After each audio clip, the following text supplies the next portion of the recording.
college tours, majority of them, when you go there, you will eat there. Mm-hmm. So check it out. Check it out. Waste the food, but try all the food. Make sure you like it.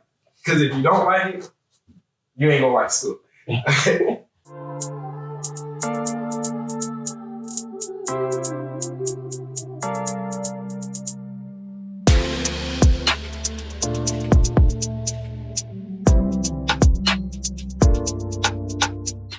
Welcome, everybody, to the first episode of the Boys and Girls Club, the Midlands Scholarship Program podcast. Everybody's process and pathway to success will be different, but you have to trust the process. So today we have our first guest, Chad Alioth, recent graduate, Ruth Soto, recent college graduate. So I'm going to turn over here because it is not about me today. It's about you guys. So I'm going to start with Ms. Ruth. Who are you? What club did you attend? How long were you a club member? And give us some basic information and we'll move over to Chad. So my name is Ruth Soto, and I am a part of the South and Boys and Girls Club, so South Unit. My history there was basically that I worked there for about 2 years while being in high school. I was fortunate enough to work with the youth and just kind of tutor them and just try to help them along the way, encouraging them to do good in school and while also being a member there and participating in the mentor-mentee program as well. How long were you a member? 1 year. 1 year? Okay, and what high school? South Omaha. Sweet. Chad, what about you?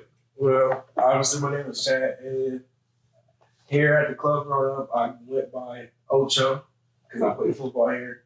I went to the North Omaha Boys and Girls Club, and as well, I did a lot of activities, did football, like I said, basketball, track, even mentor groups. I think it was Boys to Men, I believe. I'm not sure, but I've been here all my life, honestly, since I could remember. Probably just 7, 8 years old. Yeah, the earliest it could be, I think. Yeah. 6 or 7. Whatever. Yes. Early. You and your sister. Yeah, we was early because our birthday was late, so we had to. Yeah. What high school? I went to Omaha. Okay. So y'all were pretty good when y'all were in high school, right? Yeah. Did y'all win any state titles or anything like that? And so my 8th grade year in middle school, they won one. Then freshman year, we won one. And then sophomore year, we won one.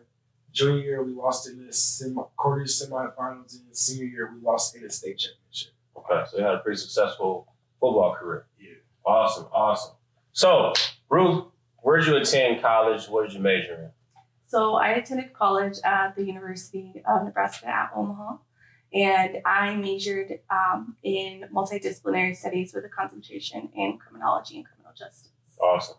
What about you, Chad? You had a different pathway to get into college. Oh yeah, that was a lot. But I went to UNL, so Nebraska Lincoln. My first major was architecture, and honestly, I love it. Even to this day, I wish I could stay. But I did change my major. Things was going on, so I went to computer engineering. Things was going on. Went to computer science. Things was going on.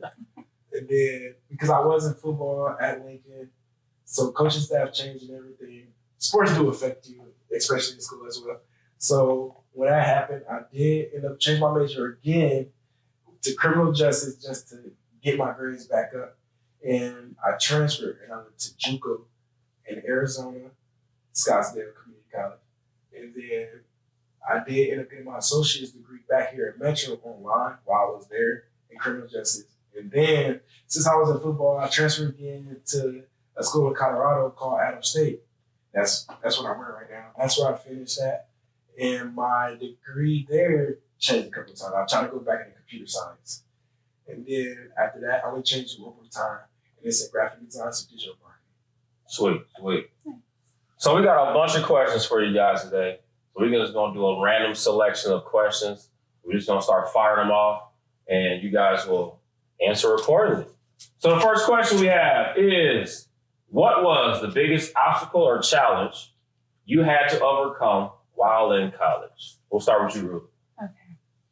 So the biggest challenge, obstacle that I had while being in college, I would say, is becoming a mom while being in college.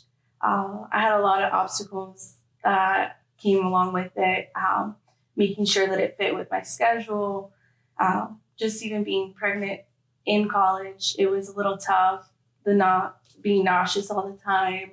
Thankfully, I had great professors that worked with me with my schedule and stuff like that. And thankfully, I was able to have online courses and be at home whenever I wouldn't feel well. I would also just be, once I had my son, I was able to just have him alongside with me and do my classes at home. But that itself was a little bit challenging when it came to quizzes that were timed, tests that were timed, recorded. I did have to manage that, but thankfully it did work out. Okay, sweet. What about you, Chad? Mine was classes that I don't feel like I need to take. So I wouldn't say my attention span is short, but if it's something I don't want to do, it gets very short. And learning that through high school, so high school, you take your classes and you understand you need these to go to college. You'll never take them again. Well, that's what I thought. I got to college and learned I still had classes to take that had nothing to do with my major, gen eds, and I just felt repetitive. So basically, it got hard because I already did this, so I lost interest in taking the classes. So maintaining the good grades made it hard for me to keep going in the degree I want. So basically, like, my electives classes are your degree classes. Doing fine. They fine, doing good, everything. But my gen ed classes that I felt like I already took in high school, they said I didn't have to take again. I had to take again. And that was where I was lacking in the grades because I just didn't have interest. And sometimes when you don't have interest, you're not going to produce the best that you can. And that was the biggest obstacle I had to fight. So speaking of that, because I think a lot of high school kids go through that, especially those that take pretty challenging classes. I know both of you had pretty rigorous courses in high school. And let's say you take an honors English class and it challenges you in high school. Then you get to college and you got to take composition 1. Then you got to take composition 2. How do you stay engaged knowing that I still got to do well in this class in order for me to graduate? So how do you keep yourself engaged with that? So for me personally, it took finding the right professors. I did struggle in English, and I did take AP English in high school. So that was a confusing part to me. I thought that other people in the classroom were understanding the material, but just like myself, they were struggling with that as well. It wasn't until I repeated the course, I had a different professor, and it's really the way that they taught it. It actually felt inspiring, and they taught it in a way that I understood. And it wasn't until okay, I messed up. I made a mistake. I failed this class. I have to take it again. I need to pass this time, and I need to do whatever it takes to actually make sure that I pass and understand this material. And so I did just that. I relearned the material over and over again. Mm-hmm. Piggybacking off of what she said, she understanding that she had to pass the class. That's basically how I got to pass the class. I understood that I jumped in there. So I gotta pass the class. If I don't pass the class, I can't move on. And that was what motivated me. Bare minimum at some points, but I had to get it done if I wanted to get a degree. So I know you guys pretty well. So I'm gonna hit you a little bit of a curveball here. Because when it comes to school selection, there's a lot that goes into it, right? So, Ruth, you initially did not want to go to an in-state school. You wanted to go out of state. Chad, on the other hand, had a pathway to an in-state school, University of Nebraska-Lincoln, with a program that essentially could have paid for everything. So, Ruth, we had a conversation during your senior year and we got to look at the financial aid packages and what was financially, made sense when it came to school selection. You took advantage of the opportunity, but once you got there, you was like, I want to do the student athlete thing too. So I might have to transfer and give up the scholarship opportunity that I have. So talk about that. So let's talk about, you want to go to a Chicago school. What was the school again? Loyola University. Loyola. So pretty expensive. Yeah. And you received a scholarship, but once we broke that thing down, it ended up only being a portion of what it was going to cost every single year. And then we'll get over to Chad's situation as well. But kind of talk about that process and what really kind of opened your eyes to think, I probably should consider going to UNL. Yeah, it wasn't until you guys broke down the numbers for me, it hit me, like reality hit me. I still remember that day and the numbers were just right in front of my face. And even though this scholarship was a large amount, it only covered 1/4 of my school if I were to go to Loyola University. And so once, I remember, I think it was you and Tony that broke it down to me. Yeah, Tony G. And honestly, I was just like, if I don't go this route, which I could just get a free education, I'm going to be in debt. I'm going to, there's always other opportunities. I can always go to Loyola if I want to go for my master's or something like that. Like, if I wasn't thinking so clearly, I was thinking more with, I don't know, I wanted to just get out of the state. And so I'm glad that you guys sat me down and put those numbers in front of my face. Yeah. The numbers talk. Talk. For sure. Yeah, I went state, went to Lincoln. It was still away from Omaha, which I was like, all right, I'm not here. And literally, even though it was 45 minutes away, I barely came back home. So I was like, okay, this is fine. But the numbers, I had it was good for me, It was full ride, scholarships on scholarships. But I did transfer. I didn't want to take this student athlete way. Mind you, at first, I did it because out of high school, I had offers still in state, but farther away, to go to the school for football and everything. But I was very minded to my degree, and only Lincoln had the degree of being an architecture. So I had to put it all down for a second and go to Lincoln. But gratefully, I made the team, walked on at Nebraska, and I was like, I want to be a student athlete again. So then coaches changes and everything. So I'm learning like how everybody transferred a lot, especially student athletes. And I finally learned why they transferred, one reason why.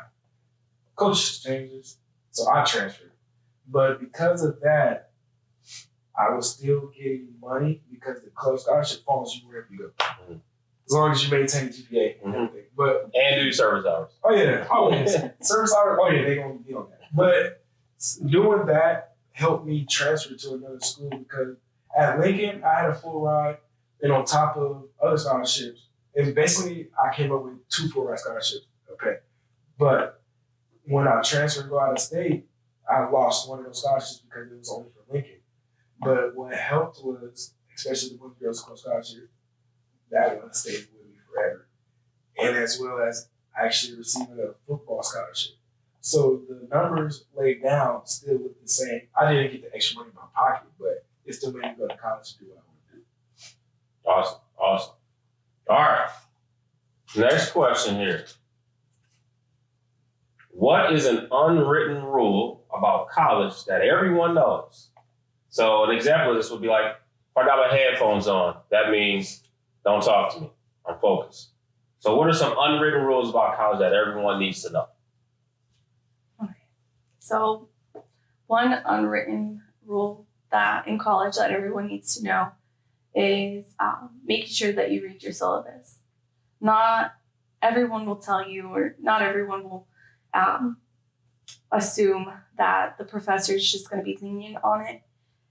There's really important information on there. You need to make sure that you read it, print it, first day of class, before the first day of class. I remember that my junior year, one of my professors had actually placed a note in the middle of the syllabus saying, email me a picture of a unicorn for 10 extra points of extra credit. And it was super, super random, but this, it gave you a boost in the class. And a lot of people didn't do it. Only about maybe 4, 5 people did it in the class. And so just really important information, dates, and everything like that. So deadlines. Yeah. Unwritten rule. I will say going to class. Just showing your face there with the professor and everything shows that you want to be there. Even if you don't, it's all about your image, about how someone sees you, first impressions. Going to class. You may not do anything in class, but do a lot of after class or some other time you find. But being in class shows the professor you're there. So if something ever does happen, the professor knows your face, sees that you're always in class, so they'll work with you. Teachers won't work with people that aren't in class, not engaged in class, or not doing anything in class. You can have a bad grade in that class, but if you're there and engaging with the class, the teacher will help you out. And I feel like that is an unwritten rule because teachers do have the power to break you or save you. So the way to help you get saved is showing up to class. So you got big university, smaller environments. Ruth, you got probably a mid-sized university like UNL. It's big lecture halls. Showing up, not showing up. Can I sneak in? Will the professor know I'm here? Like, talk about that environment when you kind of look at the larger environments and then kind of the smaller environments. How important it is showing up, like you said. Mm-hmm. It's definitely important to show up. Teachers, professors will know that you're missing, that you're gone from class. I mostly took online courses from the end of my years there, but the first 2 years of college, definitely the smaller classes, they'll notice. Larger classes, sometimes it's not required, but showing up does count. So. At Lincoln, like she said, some classes count, some do. The ones that do, they're going to find a way to realize that you're not there. It could be a lecture of 150 people. They have, technology is all about today's world. Mm-hmm. So they'll log in code. And they got to where you have to be in the area to log in. And it might be before class starts or after class starts. And you never know when. Your friends can be in here, but they can't help you out because your device is not in the area to log in and check in. Smaller classes, oh yeah, they don't know. They do roll call every day. So I didn't know about the big lecture halls, the technology, how they utilize that. That's good to know. All right, next question. Did high school prepare you for college? So, for me, I do think that high school did prepare me in some ways. There were many differences from high school to college. I was fortunate enough to be a part of a college prep program with the Upper Bound. And so I also took a course at Omaha South High for my teaching degree, which I did not end up doing, but it did help me realize how college would be. And with Upper Bound, that it helped me immensely. Upper Bound, which Upper Bound? Upper Bound down here. Metro, Creighton? No, Creighton. Creighton, okay. Shout out to Creighton, Upper Bound. I'm an alumni of that. Yeah. Go ahead. Upper Bound definitely helped me out a lot every summer, helping me take classes here at Creighton to transitioning from college right after I graduated. So definitely helped me out. Cool. Okay. Yes. And for me, it wasn't so much for school. It was more about, I'm turned into a social butterfly in college. Well, I'm always a social butterfly, but in high school, I was always talkative. Even in honor classes, my friends was in normal classes. In honor classes, I was talking. Mm-hmm. So it was easy for me to meet new people, talk to new people, anyone around me. So that transferred over to college. It was easy to make friends. My friends went to college, but even though all of them didn't go to college and stuff, people I knew didn't go to college, I was still like alone. I'm brand new to a new city, Lincoln. I had never been in Lincoln besides the state championship games, so I don't know anybody. And making a football team, so being a social butterfly, I learned to communicate, talk to people, meet new people, network and everything. And that from high school, that's what I learned and helped me in college about meeting new people, networking. And I emphasize networking every day. Yeah, it's important. All right, next question. Fire them off. What do you recommend youth look at or for during college tours?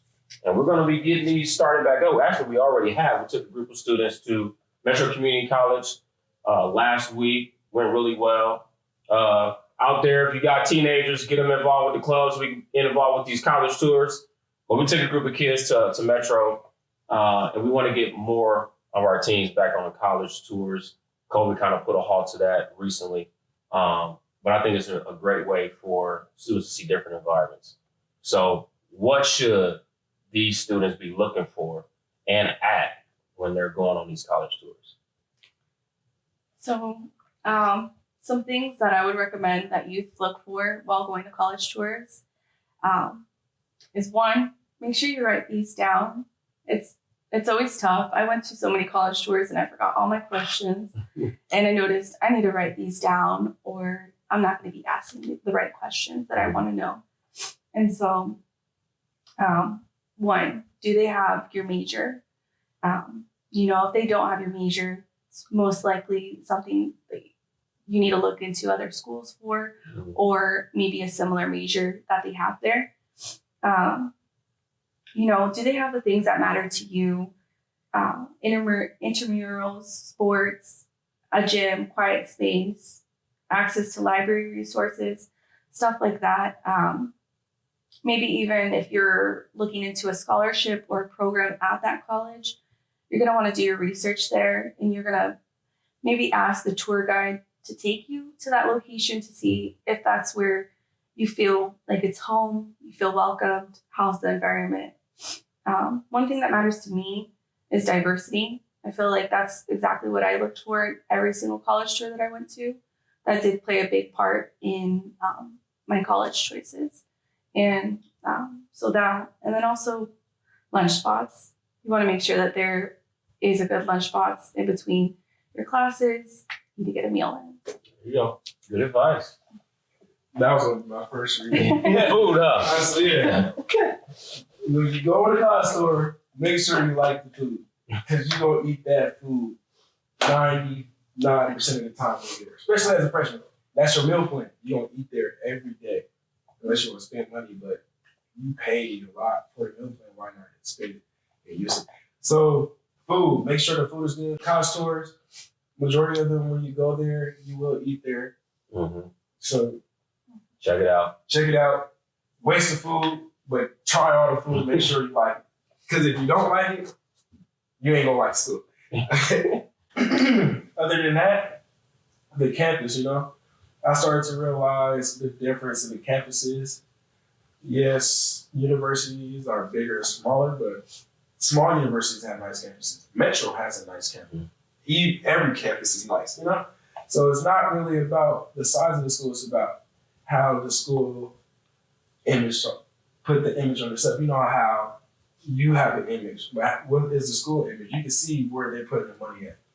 I like a nice campus, imagery, I want to walk around like, oh, this campus is nice. Like, I went here. Like, I can go. I want to be there every day. Like, this is nice campus. Because then now it brightens up your day. You can be mad, sad, But you walk outside, it's nice. Just like a sunset, sunny day, nice lake side view or anything, So being that helps a college tour because if it doesn't look nice, who wants to be there? And as well as an area. Because depending on the type of person you is, the area of the college you might not survive. Like there's some colleges, the biggest store you have is a Walmart.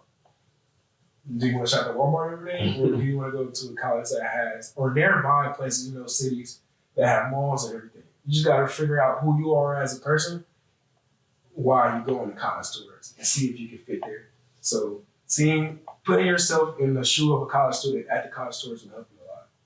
Okay, so food number one. The campus got to look good. It's got to be appealing to the student, right? Study areas, majors, that's very important. What about the cost? Is cost important? Definitely. On the college stores, dream. For real, but you dream first. You dream first before you believe it, dreaming to believe it. You see, dream and to believe it, dream comes first, believe comes after. And when you believe it, you can achieve it. So I do feel like, yes, the cost matters, but you have to find out where you go first, and then you go like that. Like you said earlier, how you wanted to go to Loyola. Yes, college, then you go to the price afterwards. You figure out where you want to go, then you get to the price, because then now you're striving to get that price. Maybe some days or others you don't lay down a price until it's too late, but now you know to look at the price if this is the school you want to go to, and you'll strive for it. But I will say I had 3 colleges to pick. I'm pretty sure we had to do that. Yep. For our scholarship, you had to pick 3 colleges, and they'll help you get to the top one, but you want 3, because all 3 is not going to be the same price range, believe it or not. They can be all 3 big universities. It's going to be something different because, for one, in-state, out-of-state, they do have neighboring state scholarships just for applying and everything. It just depends, but yeah. Okay, all right, next question. Dorm life. How is dorm life? And would you consider living on or off campus? So I actually did all 3. While being in Upper Bound, I was able to live on campus at Creighton, and that was amazing. That was probably one of the funnest experiences I've had. I was able to study with my classmates, my friends. My sister was a part of it as well, and so that was a great support system. Just having my advisors there, just right across the room, being able to ask them a question, being able to wake up and go straight to having so many options to eat and walk into class was just a really healthy environment, I feel like. I do think that every university is different, but I would say that UNO and Creighton might be the same. But living off campus, I also did that away from my parents, living with my parents as well. Definitely a different experience. Living off campus completely, just without my parents, anything like that. I was able to have my own personal space and being able to just focus, having online classes and not have anyone interrupt me or, just background noises. Living with my parents though, that was definitely really fortunate, really amazing. Was able to have them home cooked meals, just having my mom close by, my family, my nieces. It was just, I loved all 3. I would definitely say just cherish every step of the way. Yeah. I loved it during my freshman year. Now he's my best friend. I knew him before we went to high school. When we did figure out we was going to be roommates, that's when we started becoming closer and everything. But we were friends before. Did y'all survive it? Because I roomed with my best friend my freshman year. Yeah, it didn't work out so well. Yeah, we survived. Okay, that's good. We still cool now, but we both had girlfriends, and he wanted to use a phone. We didn't have a cell phone at the time, and we sharing the dorm phone. I'm like, dude, hurry up. But yeah, I feel you. Go ahead, man. No, we made it work for sure. Like, we even, still to this day, 709 Legends. That's our room number. But true, like, we'll still live together now. Like, that's, yeah. That's your dog. That's your road dog. Yeah, dorm life for me was fun. We got a lot of the memories, stories. We even had friends come to our dorm like on a daily. But I didn't want to live in the dorm all 4 years. I knew that in my head. Like, all right, so I'm moving off campus. Fun. Bills, yeah. Club scholarship got me. Yeah, but Shoot, yeah. I mean, on campus was fun. I do believe on campus is needed, especially, but I do believe universities make freshmen stay on campus. Yeah, most schools do. Most of them.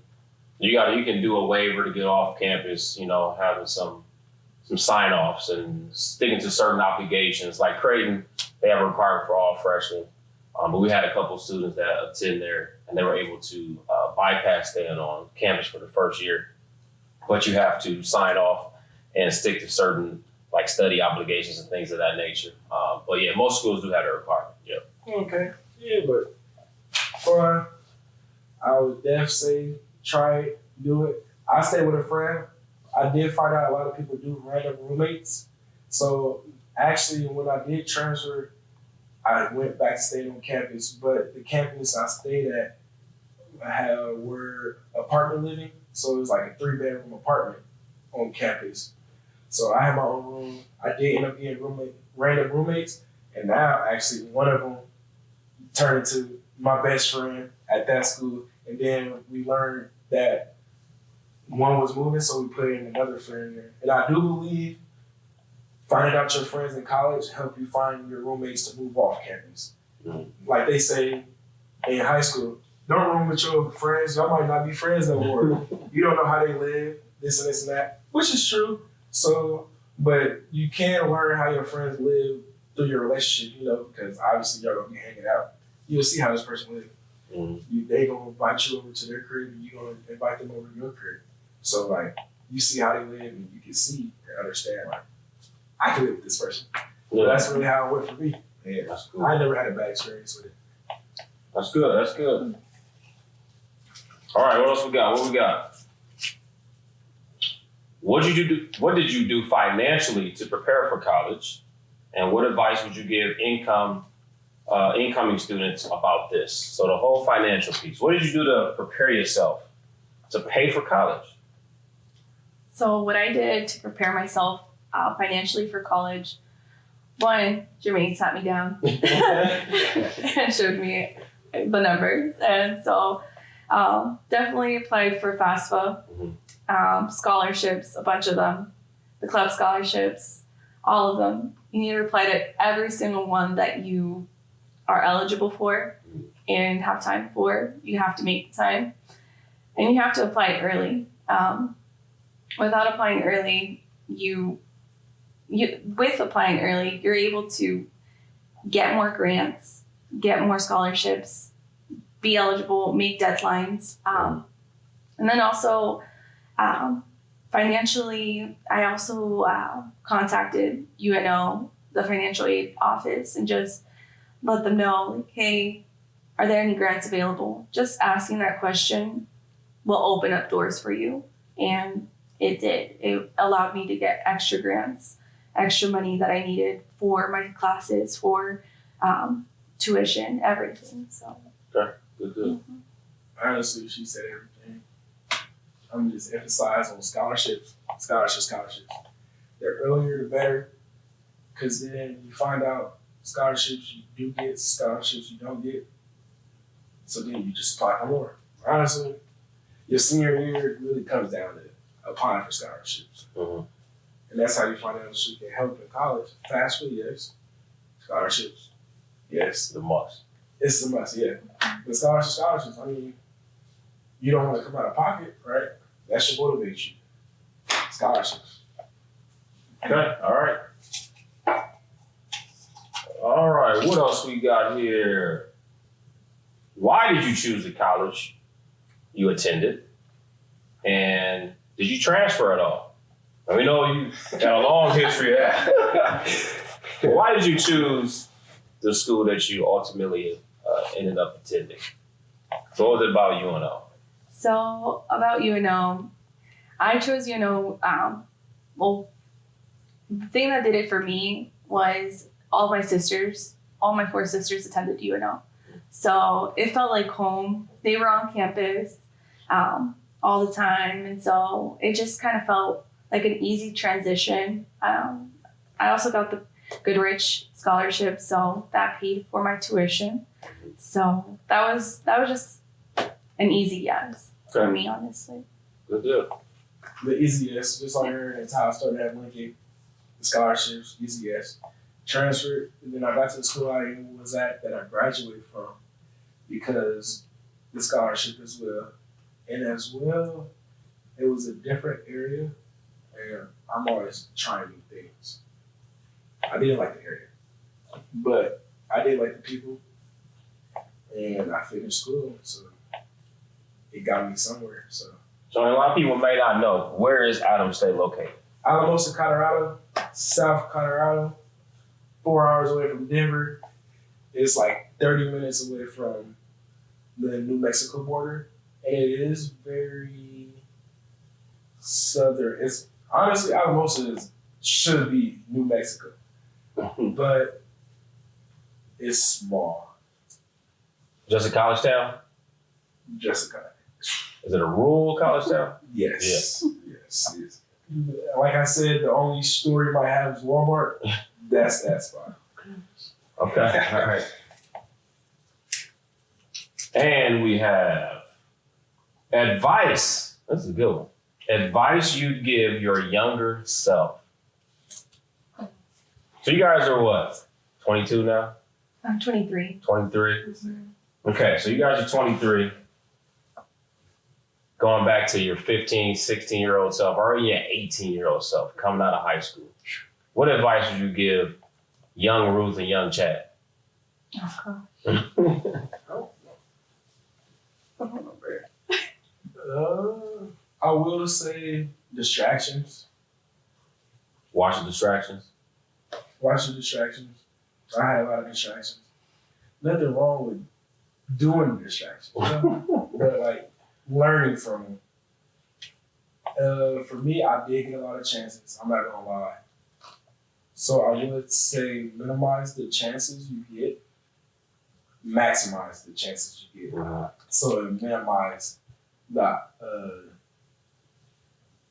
what would I say? So minimize you to be in that position to ask for another chance. And that would be the advice I would give to myself. Never lose sight of what you want to do, which I did, and that was to graduate. But the distractions put me in a harder position than what I could have been. Okay. All right. Smart. I definitely agree. I think distractions is a big one. I feel like I had a lot of distractions from high school into college, just a lot of life events. I definitely think that maybe it was just a little setback from certain things that happen in life, and it could happen to anybody. And so I think that I definitely got through it, obviously, because I did graduate. But definitely think that from the start, take it serious. Make sure that you're well informed of all your choices. I feel like I switched from so many majors, and so I wasn't really thinking, oh, this is what I want to do in life. I want to do this, this, and this. And I wasn't really sure that that was an option. I feel like I had a lot of people tell me, that's not possible. You can't mix those two majors. And it was crazy that an advisor, would tell that to me. And so thankfully I was exploring more options as I grew up. And so definitely just seek those opportunities and seek every single event that you can to learn about the options that you have, majors, education. So. Okay. So you guys have had an interesting pathway getting down to the end. But you guys also were able to receive other scholarships, which was great. And we encourage that. So we have students try to get as many scholarships as possible because, like you said, Chad, you don't want those bills at the end of the day. You want to come out with as little as debt as possible. But think about your experience with the Boys and Girls Club scholarship. How is it unique, or how was it unique to your college experience? How is it different from the other scholarships you received? You know, what type of support you guys received? And when you guys had those tough obstacles or challenges on your pathway to success, how was the club scholarship there to kind of help or assist along the way? I think for me, the Boys and Girls Club scholarships was different from any other scholarship that I received by just having the support system available 24/7, basically. They informed us of every other scholarship and every other career option, everything. They were kind of just an avenue to all of these other avenues that that I was a part of, or just maybe I didn't know about, but they were able to help me connect with those people. And also the scholarship, it helps with so much other than just tuition, room and board. They've been able to get me 2 laptops, thankfully, paid for books, paid for a lot. And I'm just really grateful for it. My rent, groceries, everything. I've never heard of a scholarship like that. And so I'm really grateful to have that. Appreciate it. Yeah, same. The club scholarship. I grew up here, so like it's already like home to me. So it's way more comfortable knowing the scholarship you have, and who is it from, and everything, which made it easier to talk to, more comfortable to talk to. Like they pay for everything. Freshman year, laptop for architecture. I had to get like a special laptop. Like they say, if you don't have these specs, you can't be in the school of architecture. Club paid for it. I transferred. I didn't need it, but it did help. I got a new iPad, and I still got the iPad. Mm-hmm. Yeah, I got the iPad. I still use it, you know. But like, they pay for stuff that will help you in school, because at that time, iPads were way better to use and easier to use than a laptop, because just how has The size of it, how you just move around. the size of it and everything. But as well, they pay for rent. They pay for my gas, groceries. As long as you communicate and it's a need for you to succeed in college, they will do it. And I do believe other scholarships won't do that. Like, as well, like some scholarships, they always only send the scholarship to the school. And maybe you might have a balance still. But the club scholarship, if you wanted that money to go to something else to help you in school, like a laptop, even though you still have a balance, they will make sure you get that laptop instead of paying that balance, because they believe if you don't mention it, they don't know about it. But even if you mention it, they know the laptop will benefit you more than the balance that's at hand, because they know you're going to handle your business. So they want to help you have less stress in other areas, because you pay that balance off with the club scholarship, now you got a laptop. Handle your own work and stuff, you know? They're going to help you out as long as you tell them. And for me, it was comfortable to tell them every situation, every problem. Mm-hmm. We had talk. Yeah, communication is key. Yes. Yeah, we want that balance to be 0. We do want it to be 0. But that's why you put yourself in positions to have multiple scholarships. Try to maximize the club scholarship as much as possible. So we have some of those secondary expenses like a laptop or a gas card, or I need groceries because I'm not taking advantage of the meal plan, and it's maybe cheaper just to buy groceries, you know, to have that flexibility with the scholarship.